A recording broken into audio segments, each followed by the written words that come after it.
സത്യം പറഞ്ഞാൽ ആ ബാക്കിൽ അവർ കളിക്കുന്നത് ഞാൻ അറിയുന്നില്ല, ഞാൻ ഫ്രണ്ടിൽ നിന്ന് കളിക്കില്ലേ. അത് കഴിഞ്ഞ് കുറെ കഴിഞ്ഞിട്ടാണ് ഞാൻ നോക്കുമ്പോഴാണ് ആ വീഡിയോസ് വന്നതിന്റെ അത്യാവശ്യം നല്ല ഒരു 4 മില്യൺ അപ്പോഴാണ് ഞാനത് കാണുന്നത്. അതിനോട് റിയാക്ഷൻ സന്തോഷം.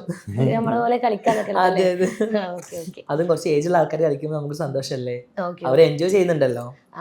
ഫസ്റ്റ് ഓഫ് ഓൾ ഇതിന്റെ ഫസ്റ്റ് ഇന്റർവ്യൂ ആണ്. അതും എന്റെ നാട്ടിൽ, ഞാൻ മലപ്പുറം ബേസ്ഡ് ആണ്.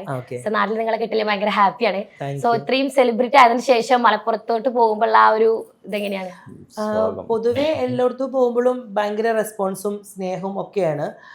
ഇപ്പൊ എനിക്ക് പേഴ്സണലി എൻ്റെ ഇൻബോക്സ് നോക്കിയാൽ കുറേ ബാഡ് കമന്റ് കാണാറുണ്ട്. പക്ഷെ എനിക്ക് പുറത്ത് ഇറങ്ങുമ്പോൾ ഇന്ന് വരെ എനിക്കൊരു നെഗറ്റീവ് ഒരു ഭാഗത്ത് നിന്ന് വന്നിട്ടില്ല.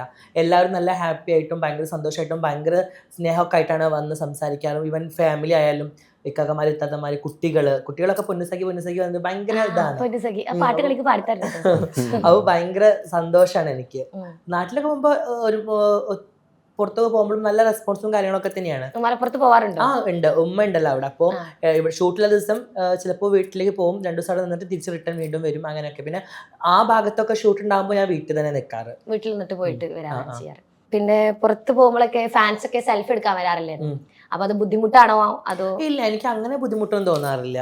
അവരെ ഇഷ്ടമല്ല, അവർക്ക് മീൻസ് ഇപ്പൊ നമ്മള് ഇഷ്ടപ്പെട്ടാണല്ലോ അവർ നമുക്ക് സെൽഫിക്ക് വേണ്ടി വരിക, അതൊക്കെ അവരൊരു ഓർമ്മക്ക് വേണ്ടി അവർ ഇതാക്കുന്നല്ലേ. അതിലൊക്കെ വളരെ സന്തോഷമുള്ള കാര്യമുള്ളൂ. കാരണം എനിക്കിപ്പോൾ ഓൾറെഡി ഇപ്പൊ ഞാനൊരു എനിക്കൊരു വീഡിയോ ഇറങ്ങിയിട്ടുണ്ടായിരുന്നു, ഞാൻ സെൽഫി നിൽക്കുന്ന ഒരാൾക്കെതിരെ ഇങ്ങനെ പറയുന്നൊരു വീഡിയോ. അത് സത്യം പറഞ്ഞാൽ അയാൾ എന്നെ ഡ്രസ്സിൽ ഇങ്ങനെ ചവിട്ടുന്നതുകൊണ്ടാണ് ഞാൻ അത് പറഞ്ഞത്. അത് കുറേ ആൾക്ക് നെഗറ്റീവായിട്ട് വന്നിട്ടുണ്ടായിരുന്നു. ജാസി ഭയങ്കര അഹങ്കാരമാണ്.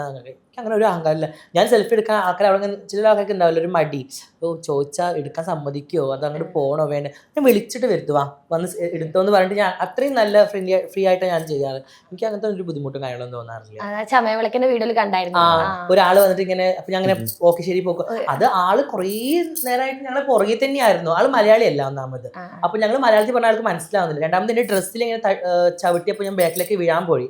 അപ്പോഴാണ് ആഷി പറഞ്ഞത് എന്താണ് പ്രശ്നം. അപ്പൊ ഫോട്ടോ, അപ്പൊ ആഷി എടുത്ത് ഫോട്ടോ എടുത്തപ്പോൾ ഞാൻ പറഞ്ഞു ഓക്കെ ശരി ഏട്ടാ പൊക്കോളൂ എന്നിട്ട് അങ്ങനെ കാണിച്ചതാണത്. അത് പിന്നെ അങ്ങ് ഭയങ്കര ജാസി ഭയങ്കര അഹങ്കാരിയാണ്, ഇവർ സിനിമാ നടന്മാർക്ക് നടികൾക്കില്ല എത്ര വലിയ ജാട, അങ്ങനെ കൊണ്ട് ഭയങ്കര ഇതായിരുന്നു. പക്ഷെ അതിന്റെ പിന്നിലോട്ടുള്ള സംഭവം പിന്നെയാണ് അതിന്റെ ശേഷം വീഡിയോസ് ഇറങ്ങിയത്. അതിന്റെ എന്താ റിയാലിറ്റി എന്താണെന്നുള്ളത്. അപ്പൊ ചമൾക്ക് എടുക്കാൻ പോയതല്ല, കൂടെ ആരോ എന്റെ ഫ്രണ്ടിനെ മേക്കപ്പ് ചെയ്യാൻ വേണ്ടി പോയത്, ദുബായിലുള്ള എന്റെ ഫ്രണ്ട്. അപ്പൊ അവനെ മേക്കപ്പ് ചെയ്യാൻ വേണ്ടി പോയതാണ്. അപ്പൊ പോയി ജസ്റ്റ് അമ്പലം കാര്യങ്ങളൊക്കെ കാണാൻ എനിക്ക് ഭയങ്കര ഇഷ്ടമാണ്. പിന്നെ ഉത്സവം കാണാനൊക്കെ ഭയങ്കര ഇഷ്ടം. അപ്പൊ അങ്ങനെ ജസ്റ്റ് കുറച്ചു നേരം നിന്നേ ഉള്ളൂ. ശരിക്കും നിങ്ങൾ ആ വീട്ടിൽ എന്ത് മൊഞ്ചാണ് നിങ്ങൾ മീൻസ് ബ്യൂട്ടി ഒക്കെ മെയിൻറ്റെയിൻ ചെയ്യണത് എങ്ങനെയാ? ബ്യൂട്ടി നോർമലി നമ്മൾ ഏജ് ആവുന്നതോറും നമ്മൾ സ്കിന്ന് നമ്മൾ നോക്കണമല്ലോ. ഞാൻ പണ്ട് മുതലേ സ്കിന്ന് നന്നായിട്ട് നോക്കുന്ന വ്യക്തിയാണ്. ഈവൻ രണ്ടുപേരും അങ്ങനെ തന്നെയാണ്. ഹോം റെമഡീസും പിന്നെ ഇടയ്ക്ക് പാർലറിൽ പോയിട്ടൊരു ക്ലീനപ്പും പിന്നെ നന്നായിട്ട് ഫുഡ് കഴിക്കുക, വെള്ളം കുടിക്കുക, എപ്പോഴും ഫേസ് ഇങ്ങനെ അൾട്രേറ്റ് ആയി നിൽക്കുക. വേറെ കോസ്റ്റ്യൂം ഒക്കെ സെലക്ട് ചെയ്യുന്നത്? കോസ്റ്റ്യൂം ഒക്കെ സെലക്ട് ചെയ്യുന്നത് ഞാൻ തന്നെയാണ്. ചില കോസ്റ്റ്യൂം ആഷി, ചുരിദാറൊക്കെ ആണെങ്കിൽ ആഷിനോട് ചോദിക്കും ഇതാണ് ഇതിൽ ഏതാ രണ്ടെണ്ണം ഓക്കെ ആണെന്നുണ്ടെങ്കിൽ ഞാൻ ചോദിക്കും ഇത് വേണോ എന്ന് വെച്ചാൽ ആഷി പറയും ഓക്കെ ദാറ്റ്സ് ഫൈൻ, അത് എടുത്തോ എന്ന് പറഞ്ഞാൽ ഓക്കെ അത് ഞാൻ എടുക്കും. അല്ലാണ്ട് കോസ്റ്റ്യൂമും എനിക്ക് നന്നായിട്ട് ഇഷ്ടമാണ് അങ്ങനെ ഒരുങ്ങി നിൽക്കാനൊക്കെ. ഏതെങ്കിലും ഒരു സ്ഥലത്തേക്ക് പോകുമ്പോൾ നന്നായി ഒരുങ്ങി, നമ്മുടെ ഐഡന്റിറ്റി ആണല്ലോ ജാസി. കാരണം എൻ്റെ ഫ്രണ്ട്സിൽ ചോദിക്കാറുണ്ട് ജാസിയുടെ കോസ്റ്റ്യൂമും ഓർണമെന്റ്സ് ഒക്കെ നല്ല രസമാണ്, മേക്കപ്പ് ഒക്കെ എങ്ങനെയാണ്. അപ്പോൾ എല്ലാം ഒറ്റയ്ക്ക് തന്നെ ചെയ്യാറ്. പക്ഷെ എങ്കിൽ പോലും എനിക്കൊരു സ്ഥലത്ത് പോകുമ്പോൾ നമ്മളൊരു ഐഡന്റിറ്റി അവിടെ കാണണം, അല്ലെങ്കിൽ അവർ നമ്മൾ ശ്രദ്ധിക്കണം എന്ന് വിചാരിച്ച് നന്നായിട്ട് ഒരുങ്ങി വെൽ ഡ്രസ്സിലൊക്കെ പോകാൻ രണ്ടുപേർക്കും ഇഷ്ടമുള്ള കാര്യം. എവിടെ പോയി നല്ല അടിപൊളിയായിട്ട്? അതെ അതെ, അത് നിർബന്ധമാണ്. മരിച്ച വീട്ടിൽ പോകണമെങ്കിൽ പേടിയാണ് മരിച്ച വീട്ടിൽ പോകാൻ. അറിയില്ല, എനിക്ക് അവിടുത്തെ ആ ഒരു അറ്റ്മോസ്ഫിയറും ആ ഒരു ചന്ദനത്തിരിയുടെ സ്മെല്ലൊക്കെ കേട്ടാൽ എനിക്ക് ഭയങ്കരമായിട്ട് പേടി വരും. ഞാൻ അധികം നിൽക്കാറില്ല, മരണ വീട്ടിൽ പോയാൽ വേഗം ഓടുന്നു ഞാൻ. എനിക്ക് ഭയങ്കര പേടിയാണ്. ലൈക്ക് എന്തോ എനിക്കറിയില്ല, അത് ചെറുപ്പം മുതലേ അങ്ങനെ ഒരു പേടിയാണ്.